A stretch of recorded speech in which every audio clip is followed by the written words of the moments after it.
नमस्कार दोस्तों, स्वागत है डेली स्टडी में। इस वीडियो में दिल्ली पुलिस का जो वर्ष 2017 में पेपर हुआ था उसका जनरल नॉलेज और जनरल साइंस का क्वेश्चंस आपको कराने वाला हूं, जो कि हिंदी और इंग्लिश दोनों भाषाओं में है। जैसा कि आपको पता है कि दिल्ली पुलिस में 50 जनरल नॉलेज का क्वेश्चन पूछा जाता है, जो आपके लिए इंपॉर्टेंट हो जाता है। इसलिए आपको पिछले वर्षों का पेपर देखना बहुत इंपॉर्टेंट हो जाता है। तो वीडियो के अंत तक बने रहिएगा।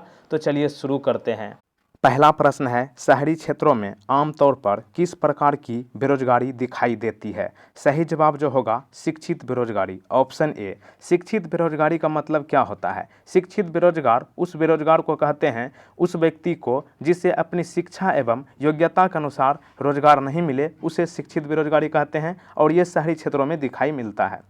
अगला प्रश्न है, डेयरी किस आर्थिक गतिविधि के क्षेत्र के अंतर्गत आता है? तो सही जवाब होगा प्राथमिक क्षेत्र, यानी कि प्राइमरी सेक्टर। तो देखिए डेयरी जो है प्राथमिक क्षेत्र के अंतर्गत आता है, और प्राथमिक क्षेत्र के अंतर्गत आपको ध्यान रखना है कृषि, पशुपालन ये सभी भी आता है, और साथ ही मत्स्य पालन भी प्राथमिक क्षेत्र के अंतर्गत आता है। क्वेश्चन नंबर नेक्स्ट, किसे पंचायत का मुखिया भी कहा जाता है? तो देखिए पंचायत का मुखिया सरपंच को कहते हैं, और सरपंच बनने के लिए न्यूनतम आयु 21 वर्ष होनी चाहिए। अगला क्वेश्चन कर लेते हैं, प्रारूप समिति के अध्यक्ष कौन थे? तो प्रारूप समिति के अध्यक्ष थे doctor Bhimrao Ambedkar, option B सही जवाब होगा। और प्रारूप समिति में 7 सदस्य थे, और इस समिति के रिपोर्ट पर संविधान सभा में 114 दिनों तक चर्चा हुई थी। क्वेश्चन नंबर नेक्स्ट, भारतीय राष्ट्रीय कांग्रेस का प्रथम अधिवेशन किस शहर में आयोजित किया गया था? तो सही जवाब होगा बम्बई में, यानी कि ऑप्शन डी आपका सही जवाब होगा। और प्रथम अधिवेशन कब हुआ था? 28 दिसंबर 1885 को, और अध्यक्ष कौन थे? WC Banerjee. Question number next, Ursa Major अथवा बिग बियर एक प्रकार का क्या है? तो ये आपका अर्सा मेजर एवं बिग बियर नक्षत्र मंडल है, और वर्तमान में नक्षत्र मंडल की संख्या कितनी है? 89। नेक्स्ट क्वेश्चन, पृथ्वी पर दिन तथा रात का चक्र किस कारण होता है? तो सही जवाब होगा घूर्णन के कारण जो है पृथ्वी पर दिन रात का चक्र होता है, और परिभ्रमण के कारण ऋतु बदलती है, यानी कि ठंडी गर्मी जो होता है परिक्रमण के कारण, और घूर्णन के कारण दिन रात होता है। पौधे का कौन सा भाग पौधों में जल का संवहन करता है? तो यह आपका होगा तना, ऑप्शन डी। पौधा तना के माध्यम से जल का संवहन करता है, और तना का कठोर भाग जाइलम कहलाता है। क्वेश्चन नंबर नेक्स्ट, किस प्रकार के पौधों में तना कमजोर होता है तथा ये आसपास के ढांचे की सहायता से ऊपर चढ़ते हैं? तो यह आपका होगा आरोही, ऑप्शन बी अगर आपने किया होगा तो बिल्कुल सही जवाब है क्लाइंबर। नेक्स्ट क्वेश्चन देख लेते हैं, किस प्रकार के पौधे बहुत ऊंचे होते हैं तथा इनके तने सुदृढ़ एवं गहरे भूरे होते हैं? तो यह आपका होगा वृक्ष। क्वेश्चन नंबर नेक्स्ट, यदि एक पिंड का संवेग दोगुना कर दिया जाए तो गतिज ऊर्जा क्या हो जाएगी?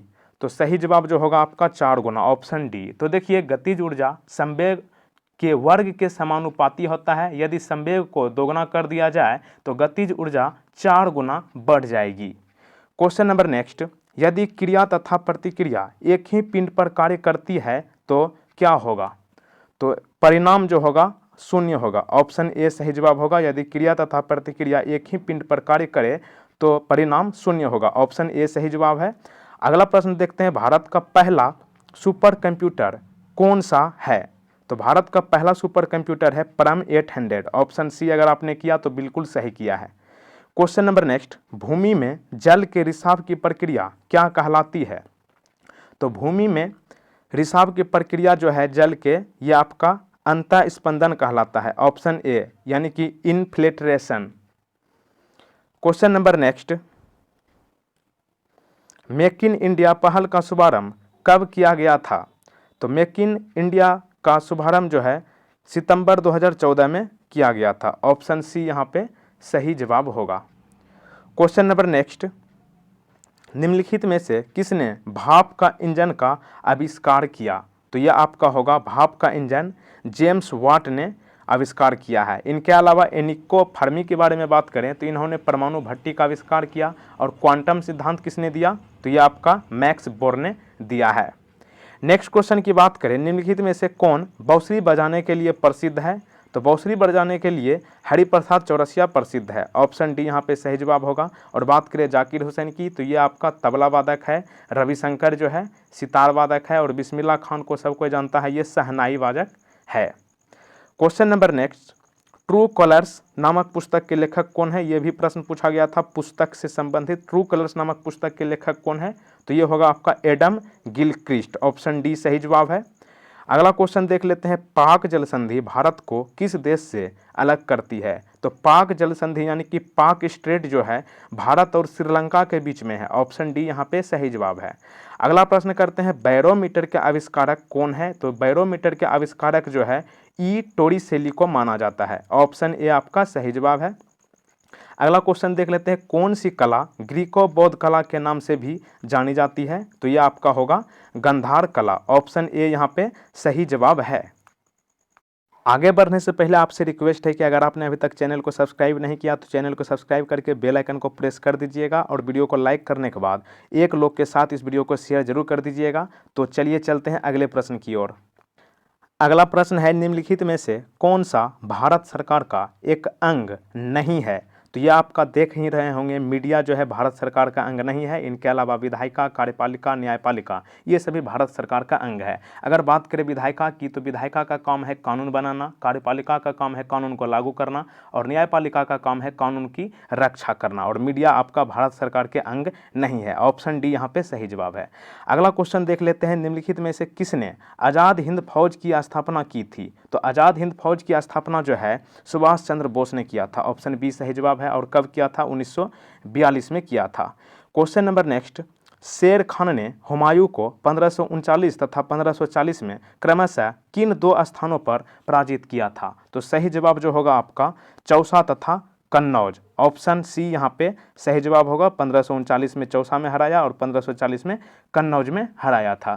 क्वेश्चन नंबर नेक्स्ट की बात करें, 90 डिग्री उत्तरी अक्षांश क्या दर्शाती है? तो 90 डिग्री उत्तरी अक्षांश जो है उत्तरी ध्रुव दर्शाती है। ऑप्शन बी यहाँ पे सही जवाब है। मोस्ट इंपॉर्टेंट सभी क्वेश्चंस है, पिछले वर्षों का पूछा हुआ, आप ध्यान से सभी क्वेश्चंस को देखें।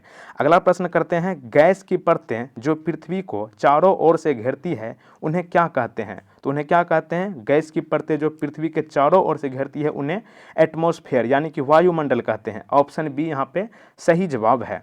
अगला क्वेश्चन, स्तनधारियों में ऑक्सीजन युक्त रक्त इनमें से किस से हृदय में प्रवेश करता है? तो यहाँ पे आपका सही जवाब जो होगा बायां अलिंद। ऑप्शन बी, स्तनधारियों में ऑक्सीजन बायां अलिंद से हृदय में प्रवेश करता है। क्वेश्चन नंबर नेक्स्ट, घुटनों का जोड़ इनमें से कौन सा संधि कहलाता है? मोस्ट इंपोर्टेंट प्रश्न, इसे काफ़ी रिपीट होने की संभावना है। घुटनों का जड़ इनमें से कौन सा संधि कहलाता है? तो ये होगा आपका हिंज ज्वाइंट, जिसे हिंदी में कोर संधि कहते हैं। ऑप्शन बी आपका बिल्कुल सही जवाब है। आगे चलते हैं, अगला प्रश्न है, नेफ्रॉन इनमें से किससे जुड़ा होता है? तो नेफ्रॉन जो है आपका एक्सक्रेटरी सिस्टम से जुड़ा होता है यानी कि उत्सर्जी तंत्र से। ऑप्शन डी यहाँ पे आपका सही जवाब है। अगला प्रश्न है, निम्नलिखित में से कौन सा एक अदीप्त पिंड है? तो ये आपका सही जवाब जो होगा यहाँ पर अदीप्त पिंड आपका ग्रह होगा। Option D. आपको बता दें कि जलती मोमबत्ती, सूर्य एवं तारा सभी दीप्त पिंड है। क्यों? क्योंकि सभी के पास अपना अपना प्रकाश होता है, जबकि ग्रह एक अदीप्त पिंड है। क्योंकि इसके पास अपना प्रकाश नहीं होता है इसलिए यह अदीप्त पिंड है। ऑप्शन डी आपका सही जवाब है। Question number next, computer network में ब्रिज का इस्तेमाल किस लिए किया जाता है? तो कंप्यूटर में ब्रिज का इस्तेमाल जो है दो नेटवर्क्स को जोड़ने के लिए किया जाता है। ऑप्शन डी यहाँ पे सही जवाब होगा, connect to networks. Question number next, cathode किरणों में इनमें से क्या होता है? तो कैथोड किरणों में द्रव्यमान तथा आवेश दोनों होता है। ऑप्शन सी यहाँ पे बिल्कुल सही जवाब था। अगला प्रश्न करते हैं, हाइड्रोजन परमाणु का नाभिक इनमें से क्या कहलाता है? हाइड्रोजन परमाणु का नाभिक जो है प्रोटॉन कहलाता है। ऑप्शन सी बिल्कुल सही जवाब है। क्वेश्चन नंबर नेक्स्ट, जब वायु ऐसे अनचाहे पदार्थों के द्वारा संदूषित हो जाती है जो सजीव तथा निर्जीव दोनों के लिए हानिकारक है, इसे क्या कहते हैं? तो बहुत आसान सा प्रश्न है। वायु जब प्रदूषित हो जाएगा तो उसे क्या कहेंगे? वायु प्रदूषण, एयर पोल्यूशन। ऑप्शन बी यहाँ पे सही जवाब है। क्वेश्चन नंबर नेक्स्ट, वेन आरेख का आविष्कार किसने किया था? वेन आरेख का आविष्कार किसने किया था? तो यहाँ पे आपका सही जवाब जो होगा, नाम से ही स्पष्ट है, वेन वेन, यानी कि ऑप्शन सी जॉन वेन ने वेन आरेख का आविष्कार किया था। क्वेश्चन नंबर नेक्स्ट आपके सामने है, किस खेल से एस शब्द जुड़ा है? तो ये आपका सही जवाब जो होगा गोल्फ से, ऑप्शन सी बिल्कुल सही जवाब है, एस शब्द गोल्फ से जुड़ा है। Question number next, Madhya Pradesh में खजुराहो समूह के स्मारकों में किस धर्म या धर्मों के मंदिर है? तो यहाँ पे आपका जो है सही जवाब होगा खजुराहो समूह में हिंदू तथा जैन दोनों धर्म के मंदिर है, ऑप्शन सी बिल्कुल सही जवाब है।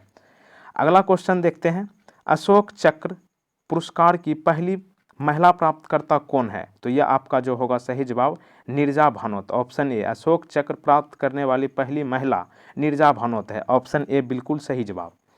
Question number next, unaccustomed earth नामक पुस्तक के लेखक या लेखिका कौन है? तो ये आपका सही जवाब जो होगा झुम्पा लाहिड़ी ने अन ए कस्टम अर्थ नामक पुस्तक की रचना की है, ऑप्शन बी बिल्कुल सही जवाब। क्वेश्चन नंबर नेक्स्ट, भारत के पड़ोसी देश भूटान में किस प्रकार की सरकार है? तो यहाँ पे आपका सही जवाब जो होगा संवैधानिक राजशाही, ऑप्शन बी बिल्कुल सही जवाब है। क्वेश्चन नंबर नेक्स्ट, किसे पंचायत का मुखिया भी कहा जाता है? आई थिंक ये लगता है कि क्वेश्चन रिपीट हो चुका है। तो देखिए पंचायत का मुखिया सरपंच को कहते हैं और इनकी न्यूनतम उम्र 21 वर्ष होती है बनने के लिए। अब दोस्तों इंपॉर्टेंट क्वेश्चंस आपका कंप्लीट हो चुका है जो पिछले वर्षों में आपका दिल्ली पुलिस में पूछा गया था। अब एक प्रश्न आपके लिए है, ये प्रश्न मैं आपको इसी वीडियो में कराया हूं। आप इस प्रश्न का सही जवाब नीचे कमेंट में बताएंगे। प्रारूप समिति के अध्यक्ष कौन थे? इस प्रश्न का सही जवाब आपको नीचे कमेंट में बताना है। और वीडियो आपको अच्छी लगी हो तो वीडियो को लाइक करने के बाद शेयर जरूर कर दीजिएगा और चैनल पर नए हो तो चैनल को सब्सक्राइब जरूर कर लें ताकि इस तरह का वीडियो हम आपके लिए सबसे पहले लाएँ। Thank you friends, thank you so much. और वीडियो के बारे में फीडबैक भी जरूर दें। Thank you.